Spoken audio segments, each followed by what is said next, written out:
একবার মাটির দিকে তাকাও, একবার মানুষের দিকে।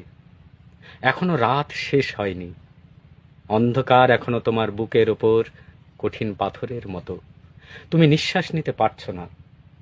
মাথার ওপর একটা ভয়ঙ্কর কালো আকাশ এখনো বাঘের মতো থাবা উঁচিয়ে বসে আছে। তুমি যেভাবে পারো ওই পাথরটাকে সরিয়ে দাও, আর আকাশের ভয়ঙ্করকে শান্ত গলায় এই কথাটা জানিয়ে দাও, তুমি ভয় পাওনি।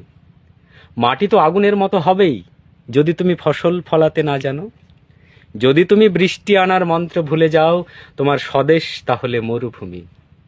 যে মানুষ গান গাইতে জানে না, যখন প্রলয় আসে সে বোবা ও অন্ধ হয়ে যায়। তুমি মাটির দিকে তাকাও, সে প্রতীক্ষা করছে। তুমি মানুষের হাত ধরো, সে কিছু বলতে চাই।